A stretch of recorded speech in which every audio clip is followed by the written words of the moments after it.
Assalamualaikum warahmatullahi wabarakatuh. Sebelumnya izin memperkenalkan diri, nama saya Krisna Putra dari 12 IPA 2. Di sini saya akan menjelaskan tentang sinar gamma. Apa itu sinar gamma? Sinar gamma adalah radiasi elektromagnetik dengan energi tinggi. Biasanya berasal dari peluruhan radioaktif atau reaksi nuklir. Dan juga ada karakteristik sinar gamma, yaitu ada energi tinggi seperti kilo elektron volt hingga mega elektron volt. Sinar gamma memiliki beberapa karakteristik utama, yaitu seperti energi yang tinggi. Sinar gamma memiliki energi yang sangat tinggi dalam rentang radiasi elektromagnetik, seringkali berasal dari inti atom yang tidak stabil. Sinar gamma juga tidak memiliki muatan listrik, sehingga tidak terpengaruh oleh medan listrik atau medan magnet. Sinar gamma memiliki penetrasi yang tinggi. Sinar gamma memiliki kemampuan penetrasi yang tinggi, mampu menembus berbagai material dengan mudah. Hal ini membuatnya berguna dalam bidang pengobatan dan pengujian bahan.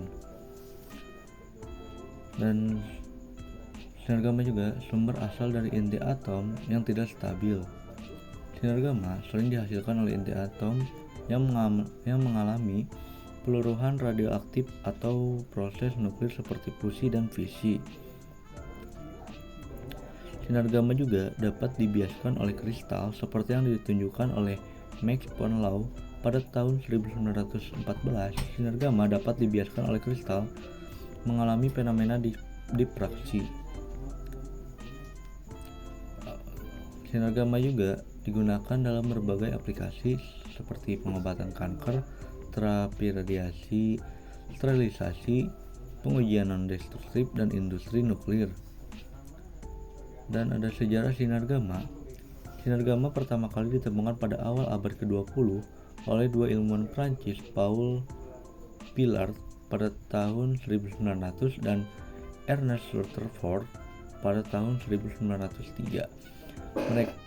Mereka mengidentifikasi radiasi yang sangat penetratif yang tidak dapat dibelokkan oleh medan magnet atau listrik dan akhirnya disebut sebagai sinar gamma.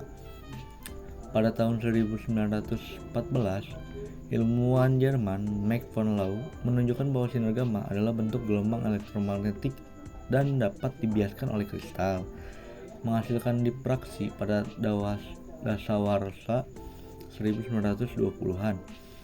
Penelitian lebih lanjut dilakukan oleh ilmuwan seperti Niels Bohr dan Albert Einstein untuk memahami sifat dan karakteristik sinar gamma. Selanjutnya, pada tahun 1930-an, pengguna sinar gamma mulai berkembang dalam bidang pengobatan kanker, dan selama Perang Dunia Kedua, sinar gamma digunakan dalam teknologi nuklir. Seiringnya dengan waktu, penelitian dan pengembangan terus berlanjut, membuka berbagai aplikasi di bidang kedokteran, industri, dan penelitian. Sumber sinar gamma ditemukan dalam peluruhan radioaktif inti atom dan digunakan dalam teknologi nuklir dan pengobatan kanker.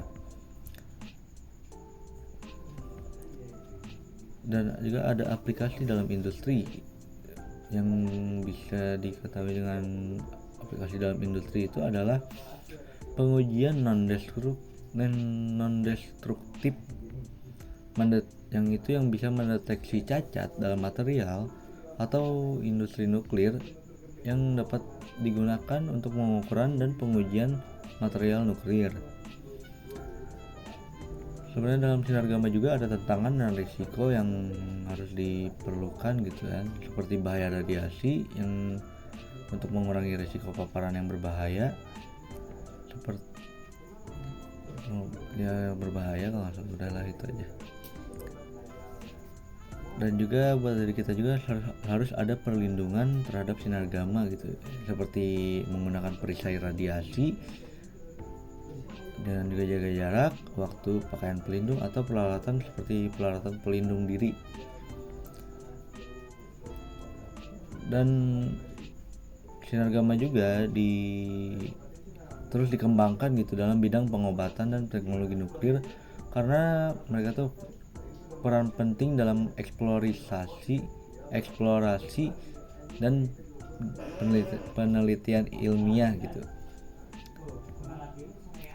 Udahlah segitu aja, kayaknya kesimpulan aja langsung seperti sinar gamma adalah alat berharga dengan manfaat luar biasa di bidang kesehatan, industri, dan penelitian gitu. Sinar gamma adalah mereka yang merupakan bentuk radiasi elektromagnetik tinggi yang memiliki berbagai aplikasi di bidang pengobatan dan industri. Meskipun bermanfaat, paparan berlebihan dapat membahayakan kesehatan manusia, sehingga perlu diatur dengan cermat. Sinar gamma memiliki peran penting dalam teknologi dan penelitian, namun penting untuk mempertimbangkan dampak kesehatan dan lingkungan yang mungkin timbul dari penggunaannya gitu. Oke, mungkin segitu saja penjelasan tentang sinar gamma dari saya Krisna 12 IPA 2. Sebelumnya mohon maaf bila ada salah kata atau tindakan yang tidak mengenakan. Saya tutup dengan Assalamualaikum warahmatullahi wabarakatuh.